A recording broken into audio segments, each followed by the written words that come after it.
Hi, everybody. Welcome back to Maximum Medicine Radio. I'm Doc Martin.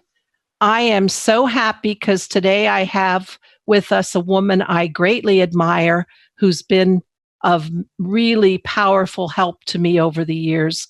Welcome to Sharon Klingler. Hi, Sharon. I'm so glad you're here. Hello, Sharon. Thank you so much for having me on your show. I really appreciate it. Oh, it's so great for people to get to see you if they don't know you already. So to everyone listening, Sharon Klingler, to me, I know her as a medium.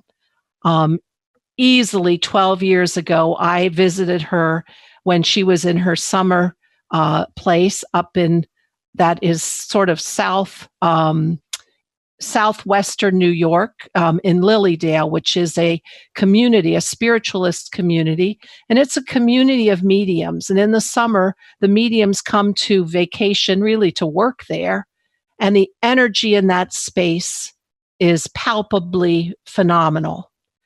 You can walk through the fairy woods, you can take a little walk around the pet cemetery, except be ready to cry because you can feel the love for the pets there. But this is where I first met Sharon Klingler, and she is a world-renowned medium. That means she is able to get messages from the other side. So messages from loved ones, from spirit guides, from the angel world. She is also an author. She's worked with television people. She's written many, many books. She's been at Hay House. The list goes on and on and on. But I learned tarot card readings from her. I learned about other psychic phenomenon. So I'm just so happy to have you here, Sharon. Thank you so much for being here with us. Thank you so much. It's so exciting to connect with you and all your listeners and viewers. Well, I think one of the things that's so wonderful about you being here at this time is we really, really need the help of spirit right now, especially to remind us that even when the world looks crazy, everything's really okay, and that we have a place in the world.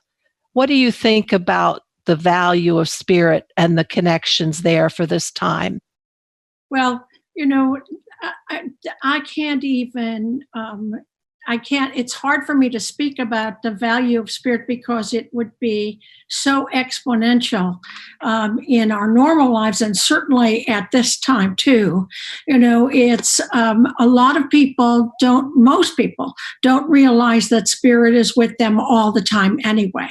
I mean, we have a lot less privacy than we think. And during this time, we feel as if we're in an empty room, but really we're not in an empty room. And so one of the things that I support everyone in doing is to connect with their loved ones and their guides and all of their spirit people on a regular basis, but also, and not just for information gathering. So many people do that. I need to go see a medium because I have this question or that question, but spirit wants to just hang with us too. And so that's the other reason that it makes it very, very important for us to reach out and feel their presence and just relax with their presence and feel their support and their energy. Yeah, you're right. It's not just about, oh my gosh, we're in crisis, let's go find spirit. It's an everyday, ongoing, every minute relationship. Right. But some people say, oh, I don't feel that. I don't think so. One of the things that I have loved as I was growing my understanding and intuition and a sense of the other world, going to a medium, if you know things about me when you have absolutely no literal world reason to know those things, then in my analysis of it, then that knowledge exists and it's a known phenomenon. It's known. It's in the records.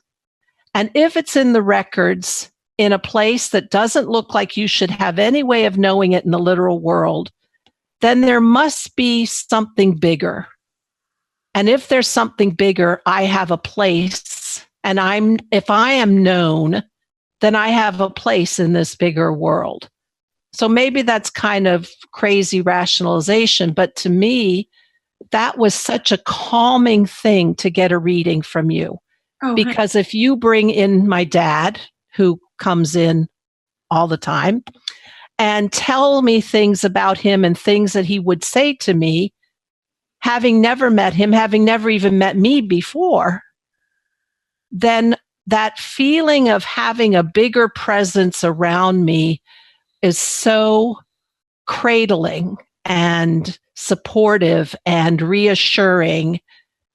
And I carry that home with me, and it helps me expand into connection with that.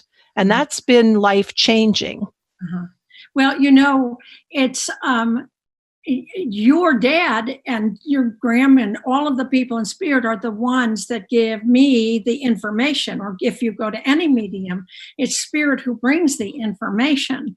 But I tell my clients, especially the psychic ones, if you're psychic, you already have a vision of what your dad is telling you or what your grandma is telling you. So a lot of times a reading for somebody is actually, especially about their life plans, is a confirmation of what they already expect or anticipate anyway, because they've already gotten the intuitive message for themselves. So that's another reason why it also is very cradling, is because it's confirming. It's like, wow, I thought that was what it was, and so now I know, yes, that's so. And it's very helpful even to me as a medium to have other mediums or other people give me insights and messages and confirm what I had been anticipating and heard from spirit. Well, I'm up to maybe 12, 15 years ago. I acted as if all there was left brain. I have a PhD in physiology. I have a MD. So I have strong academic, intellectual left brain stuff.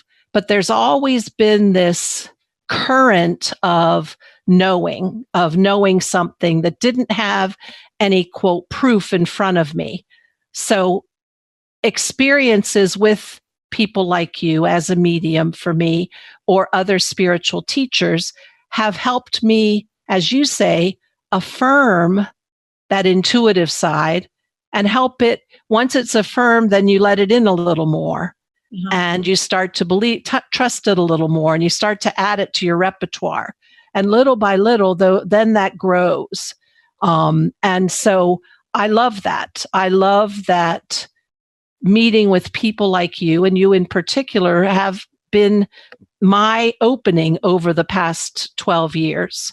And so I think for other people to connect with spirit, to get that opening, I think they have to start to at least acknowledge the possibility and then try it on again. So how do you help people who say, I'm not sure? Right. How do you help them sort of ask themselves, well, maybe you already do this? Well, I point out that a lot of things that happen to them, and that's in the Life with Spirit book, that they're already doing. For instance, everybody sees little flashes, in your periphery, out of the corner of your eyes. That is very often spirit.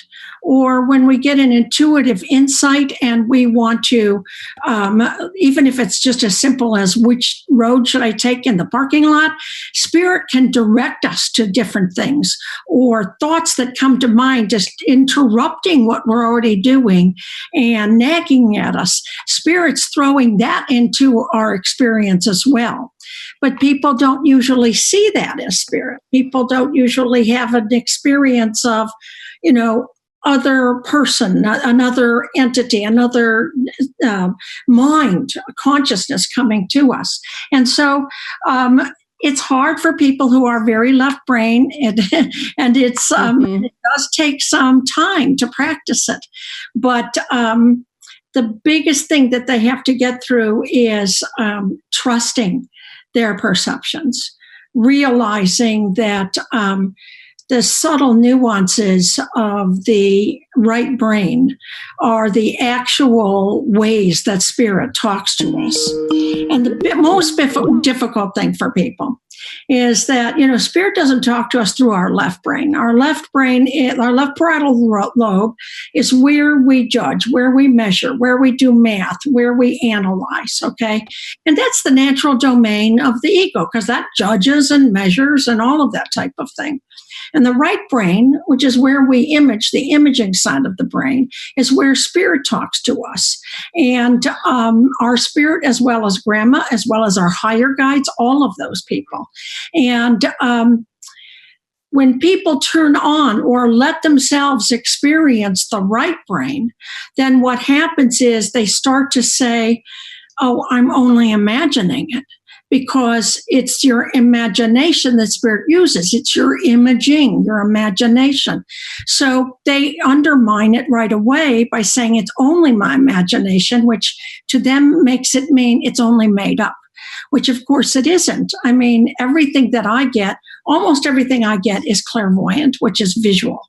And so I follow these little visual messages all the time. And if I didn't trust them, well, I wouldn't have a job, actually. Yes, and I love that. We're going to take a short break, but when we come back, I want to hear more about the ways that you get your messages and other ways that other people could get them. Not everybody's clairvoyant. And so we're going to take a break. And then I am Doc Martin. I'm here with Sharon Klingler, a renowned medium and author. And when we come back, we're going to hear more ways that if you continue to practice with listening to those little flashes, you can build your intuition as well. We'll be back in a minute. Hi, everybody. This is Doc Martin, Maximum Medicine Radio. I'm back with Sharon Ann Klingler, and you can learn about Sharon. She is a renowned medium and author at SharonKlingler.com. Is that correct? Yes, that's correct. Perfect. So that's Klingler, Klingler.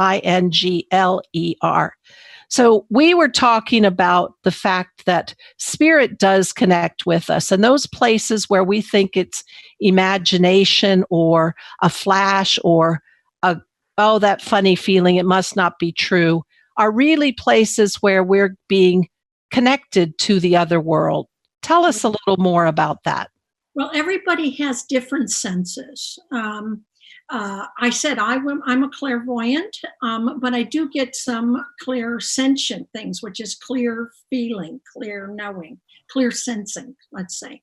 And some people are clairaudient, where they get words. Sometimes I see words. Spirit can spell words out in front of me. But some people will just know words, and that's a clairaudient. There's also claircognition, where you just get the whole feeling, the whole idea at one time. Then there's the physical feeling, where you get a pull, and that's another type of clairsentience. You might even get a smell. I don't know if you've ever smelled roses or cigarettes or something like that. I have plenty of times those things, and indeed even pipe tobacco I get frequently in readings, but it's not my primary sensing. That's clear olfaction, because it's the olfactory senses. My friend Tom Kratzley in Lilydale calls it clear sniffance. Because you're sniffing. And of course, there's clairgussions, which is tasting. So all of the six senses, the five senses of the body and touch too, and then of course the sixth sense, which is just psychic knowing, your telepathic knowing. And everybody will get that differently. But see, what kind of blocks people is they're expecting to get information from spirit the same way they collect data from the physical world, which is they see a word, on the television or on a sign, or they feel somebody's touch, or they get an image of a picture, they see a picture. But it's not that hard sensing. It's subtle, it's nuanced, and it's always internal. And we have to start practicing to think and experience and trust all of those internal sensings. So if spirit is connecting with us and using those subtle and nuanced ways, in your experience and the amount of time that you do spend talking with the other side, why is there an urge for the other side to communicate with us? What does spirit see as the value for connecting with us or talking to us? Well, first of all, I think this is the most important and the biggest value is that they love us. What's the value in calling your mother? What's the value in calling your kids? The value is connecting, being, manifesting, expressing the love, the embrace. So, and I always say that the most important, yes, spirit could give you a message about, go take that job or move to this city or, do this, don't do that. But really the most important message that spirit seeks to give us is I'm here. I'm here for you. I love you and I embrace you and I don't want you to think I'm gone. It's like communication should continue to happen after death because the relationships don't cease to exist after death. It's as if your grown son were moving to California, you wouldn't stop calling him, right? Because right. Of course he's still here for you and still wants to connect with you. Well, some people think the state of death isn't even as weird as the state of California. So, yeah. So reach out to the people in that world too, because they still love us. If there is one reason that tops all of the reasons is that we love you and we want to continue this relationship, then of course, secondarily to that is we love you and we want to help you. And they can, see, we have free will, but spirit can see around the bend of time just a little better than we can. Now, they can't see 10 years, 20 years, 30 years, okay? If you could go to somebody and get a life reading, that would only mean one thing. That would mean that there is no free will. This is the only path you have, and that's all. You have no choices, okay? And so spirit knows that we have lots of different choices in front of us, but they can see the leanings that we're taking based on the trends that we're thinking in our energy and our decision making now. And then they can also inform us about different opportunities that are coming and also maybe help us know what might be best in different options that lie before us. So that's the kind of help that they want to bring you. And that help comes from everybody.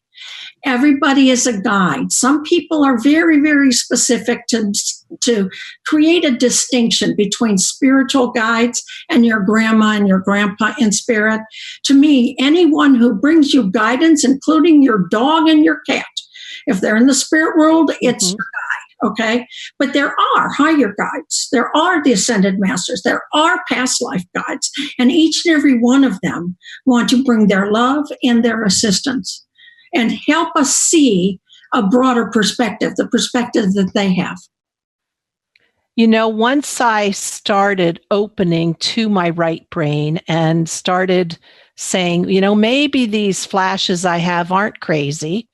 Maybe I should be listening. And why don't I practice listening and gradually opening more and more and more? What I gained in that was a real sense of calm and support. Because face it, walking on this earth and this human life is hard. There are lots of challenges, emotional topsy-turvy, fears around the corner, unsettled insecurities. But having that other world connection and having experienced where you get the calm because you just know it's going to be okay and you begin to trust that knowing, that is such a buffer for walking this rocky road we walk. Yeah. I find that so, and that's why I encourage everyone to try at least experience a reading from a medium, because for me, I didn't need a word from my dad. I didn't need a word from my mom. But in getting them, I felt held, supported, loved, reassured. And that is bigger than all of it. That's Right. really a good blanket to wrap around as we walk. And, you know, the more we talk to spirit for ourselves too, I mean, I think getting a reading from a medium is a great thing because it really can open a door to a world where people really don't go themselves. But uh, if we can start to actually, through our meditations and even through quick little processes that we do throughout our day, open up to spirit on a regular basis, it actually broadens our reality where this isn't the only world. And it's not even the most important world. And it certainly isn't the best world. You know, it's like this is school. This is school, and we're all in school. And when we go to the spirit world, we're on vacation. Right. And we can do things that we never did before. And when we have a perspective that both worlds exist, that then the things that happen in this world that we take so personally and get so urgent and twisted about, oh, I've got to get this raised by such and such, or I've got to have this, you know, book published, or this, you know, partner in my life, or whatever. When we see that, wow, wait a minute, I have eternity, and all these people are with me for eternity. And there's no urgency about anything. So let's just take a deep breath into that and say thank you for the opportunity to see this moment is eternal. And that's really the big thing that we can take. One of the big things we can take away from having an interaction with spirit several times a day. Right. I love that. And I think it does take away a lot of your fears, especially if I no longer fear death. Mm-hmm. I'm not eager to move to the spirit world. I got a lot I want to do. I've got a lot of things I want to experience still, but I'm not afraid, because when I feel that eternity and I've tasted it by my right brain experiences, all of a sudden it's like, I just know that it's expansive and there's so much out there. So right now I'm living, I'm in the human form, and there's more after. So that's a really good feeling. Yeah, absolutely. It allows us to understand that death is a transition, and we go from the spirit into the physical, back into spirit. Mm-hmm. I want to talk about ways, when we come back, I want to talk about ways that you have helped people amplify their connection to spirit and make it more of a daily practice rather than a once every 3 years go to Lily Dale and see Sharon Klingler. But when we come back, I want to go through some of those ways that you found that works really well to amplify our connection. So we're just going to take a short break for a minute.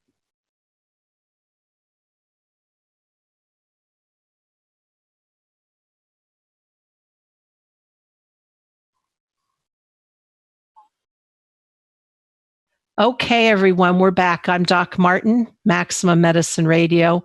We're here with my guest, Sharon Ann Klingler, an author, a medium, a clairvoyant. You can find more about her on SharonKlingler.com, KLINGLER. Anyway, Sharon, let's talk about more. How do people ramp up their connection to spirit? I mean, I personally love it when I've gone to Lily Dale and worked with Elaine Thomas or John White, and often many times with you. But as you say, we don't have to make that dramatic of a once in a 3-year or lifetime deal. We can do this on a daily basis. Yeah. So how do you help people do that? Well, it really, I mean, Lily Dale's a great place to go. Oh, it's beautiful. Take classes or whatever. Mm-hmm. But we really have to bring home what we learned there and practice it on a daily basis. The first thing that I would do, I would say, is meditation. Now, there's lots of different kinds of meditation. There's Buddhist meditations, which I do those. I do visualizations. I either do meditations where I'm talking to spirit. For those people who don't meditate on a regular basis, I would recommend that you get some downloads or CDs that can help you. But don't do the same meditation over and over and over and over. And I'm going to tell you why. Because if you get bored with it, two things are going to happen. It's going to stop impacting you mentally. It won't take you where you go there mentally. And you'll also get bored with it and stop meditating altogether. Yeah. So Jack Cornfield, tell me about his meditations. He has some meditations that are basic Buddhist meditations, which are focusing meditations and also releasing the conscious thought when it comes up. Very simple meditations, and those are very good to do. He also has a few visualizations, but also I would definitely support everybody to do some visualizations where they're actually meeting spirit, their grandmas, their grandpas, their guides, their past lifetimes, and that would happen in a visualization that could be led by a mediumship teacher. I have a number on my site, which is SharonKlingler.com, but also StarbringerAssociates.com, which is where we sell our products and things. So, but you can get there through my site as well. But there are lots of great visualizations done by a lot of mediums. But really, we have to practice using our right brain to image. And what I tell my students is when you start to meditate and do a visualization, you have to give your imagination the job. Don't steer clear of your imagination, because it's your imagination that spirit uses, the imaging that spirit turns on. And so you want to practice that every day. So that, because that's the way spirit talks to us. And so if whether we're left brain or even if we're artists, we still have to get used to thinking in the way spirit talks to us telepathically through the imaging side of the brain. So meditation is the very first thing to do. Then keeping a journal after your meditations of any of the symbols that you get. You know, sometimes, again, if you're clairvoyant, spirit will give you an image of a light bulb. Okay. And that could mean something to you. It could mean something to somebody else. And you have to find out what those symbols mean to you. And so it's very helpful to keep a journal and keep listing some of your symbols. Write down what you think they mean, but then be flexible and go back and say, oh, I thought that meant such and such, but now I find out that it really means this. And so your symbols will develop as you talk to spirit. So I want to tell everybody a really cute, funny story. I was at Lilydale one summer, and I had a session with John White, who's also a very famous medium. And he sat back and he said, I raise a beer to you. And he said, now this isn't just about drinking. Beer is medicine. Now, no one else in the world would have recognized that that's my dad talking. Because every night he had to have a beer and he'd say, this is not about drinking. This is about beer is medicine. So right there, Dad must have sent John the symbol of raising the glass of beer. Like, I recognize you, but I recognize you with the thing that I love doing every evening. So right away, I knew it was Dad. I just started laughing because it was so obvious Dad's presence was there. So yes, so you're right. Symbols beer wouldn't have meant the same thing to my sister or brother, perhaps. Right. And sometimes symbols don't even mean what to the medium, what they mean to you.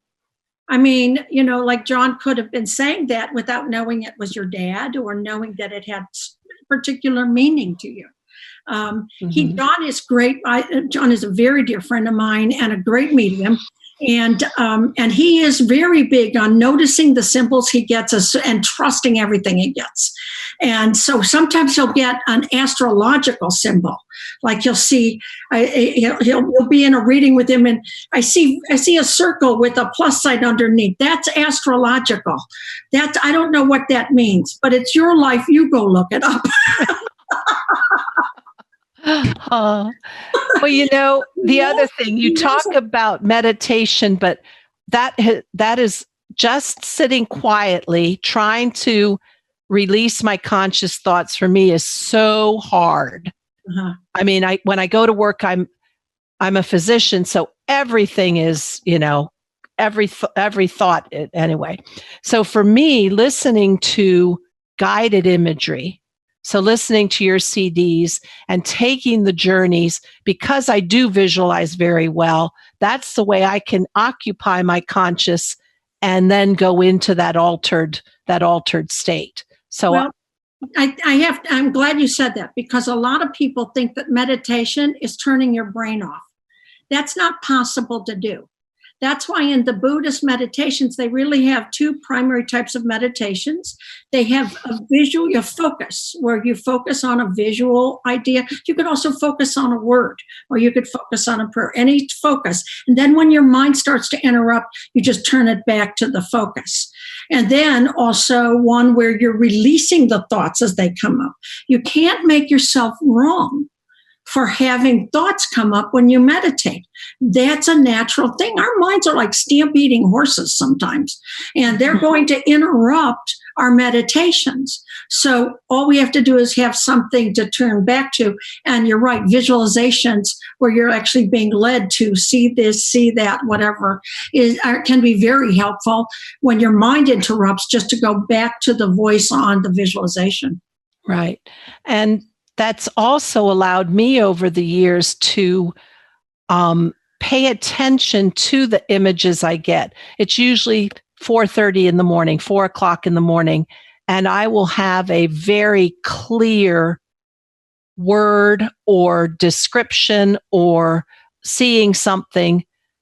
And then I'll know when I get up the next day to really hone in on what that was all about. Anyway, it's wonderful when we start to trust that imagery side, how rich our lives can become. Right, exactly. And since you're a word person, that's one of the things that, people sometimes don't have time to meditate, or if they did meditate, it's very important to me to touch in with spirit throughout the day. So what I do tell people is just when you're sitting on your desk, close your eyes for a moment and take a deep breath and notice and the spirit person standing right next to you, because there is a spirit person usually standing right next to you. Or just ask spirit for one word, or get a phrase, close your eyes, or get one simple image, and just do these little 2-second things, 3-second things, a minute thing, whatever it is, however long you want to have your dialogue with spirit. Let yourself just sit down and notice that they're there, and then see a word or feel a word, or feel a sense in your body as well. Mm-hmm. And that's another thing, is linking to your physical feelings. For me, if something doesn't feel right in my solar plexus, I've learned better pay loud attention to that. Something doesn't sit right. You're about to go, perhaps I'm thinking I might want to buy something. And I think, well, I'll do that tomorrow. And then in the night, I'll say, I'll get a stomach ache about that.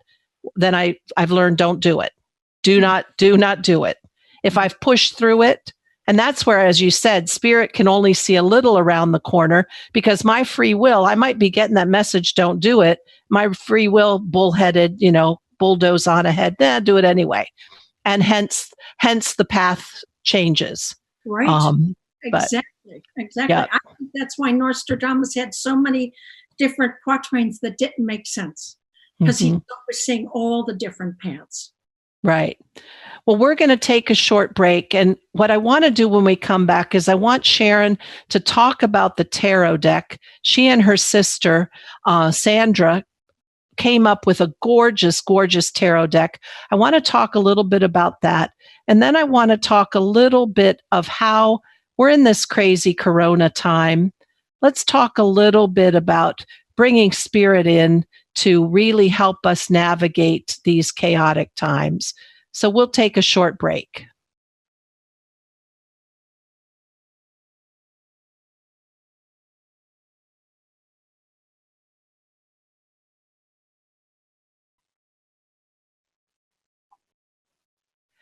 Welcome back, everybody. I'm Doc Martin, and I'm with our guest, Sharon Klingler. We're in our last segment, and I really want to take a minute to talk about Sharon's work with the tarot cards, because she has really honed her intuition and reading of symbols through the tarot cards. And I want her to talk about that, as well as the deck that she and her sister made. And then I want to take a little bit of time just to close. We have a beautiful poem to read to you, and just how spirit's going to help us navigate these chaotic times. So Sharon, let's talk a little bit about the tarot cards. Okay, I started reading the Rider-Waite Tarot when I was 14. And it really had a very strong impact on me. And I actually, when I was at college, I actually was learning some various spreads and things like that from someone whom I would call a gypsy, and things that I had never seen. And even after that, subsequent to that, other types of spreads that I'd never seen before. So I read the tarot for a long time before I realized that spirit was attending every reading and participating with me when I would give tarot readings. And finally, they grabbed my body and made me aware that there was a spirit present. And I never looked back. You know, spirit always, even when I do tarot now, spirit kind of will point to this card, or point to a connection between this card on the left side and that card on the right side. It's like spirit is very interactive with me, even in the middle of a tarot reading. So, but I think that the images helped me develop some of my awareness of symbols and my awareness of even universal symbols, red roses, white lilies, that type of thing. And so it was a very strong experience of me for reading the tarot. And then, of course, as a Hay House author, and by the way, I also teach on Hay House's certified card reader, the card reading certification course. And I teach both the Rider-Waite Tarot on that and my Akashic Tarot that I did with my sister. And that just came out a couple of years ago. And that now is the only deck that I use. It really, I really asked for a lot of participation from spirit with that. And the imagery kind of it had its own kind of way, its own kind of path, its own kind of energy. And so it really speaks to me now. Not that there's anything wrong with the Rider-Waite. I love the Rider-Waite deck, but the Akashic Tarot is now my deck of choice because it speaks to me that way. Well, I want to attest to that, because this is, first of all, it's a beautifully colored, soft, serene. You can feel the etheric energies.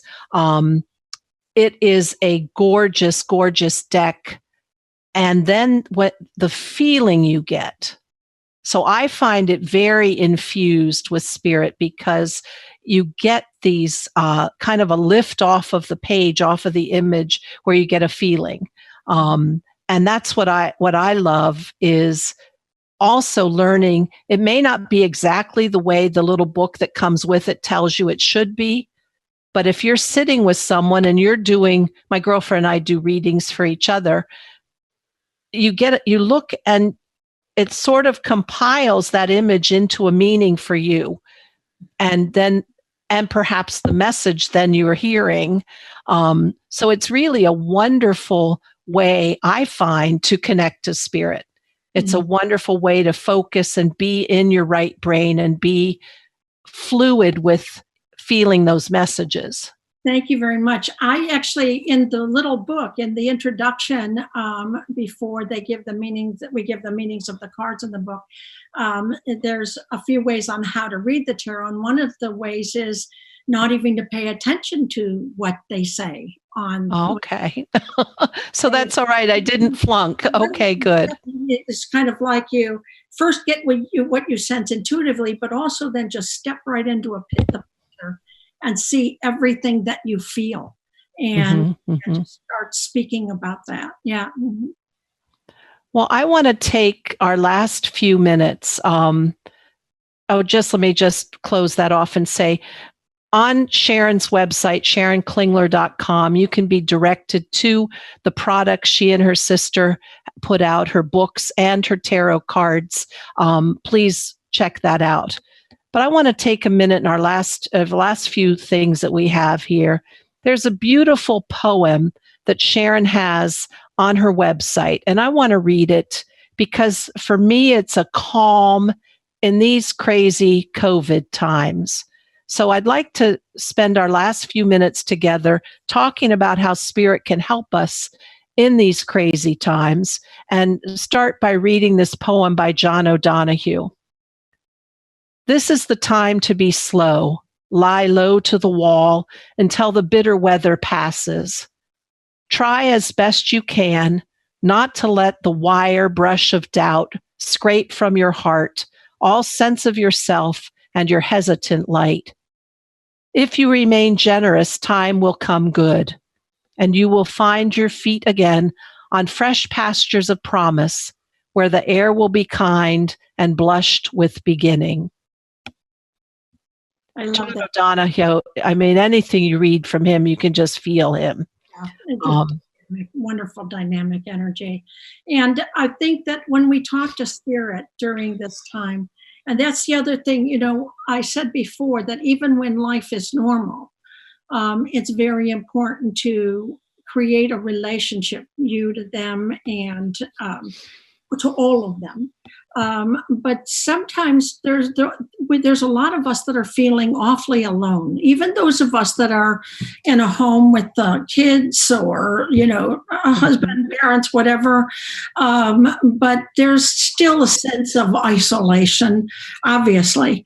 And we can actually just give ourselves the opportunity to open to spirit and see them gathering around us, feel them gathering around us, and really let the room fill up with all the people who love you, and just give the job to your imaging brain, the imagination, and just close your eyes and take a deep breath and fill yourself with the word. I like to use the word oneness, and you fill yourself with the word oneness, and you feel oneness with all spirit. And all of them start to gather, and there's no division between you. There's no difference between you. And they're your grandparents and your pets and their pets and your cousins and your higher guides. And the room is filled with the people with whom you have total oneness with. And even if you just give yourself a moment or two of that, that will take you to less isolation and a great deal more power and more support. That was beautiful. Thank you so much. Thank you for being here, everybody. This is Sharon Ann Klingler, a beautiful medium, beautiful author, somebody from whom I've learned a lot, and I know you can too. And thank you so much for being here and sharing that connection that I know will enrich our lives. So I thank you for joining us today. Thank you so much for having me, Dr. Martin. All right. Thank you. And we'll close now. Thank you so much. Till next time.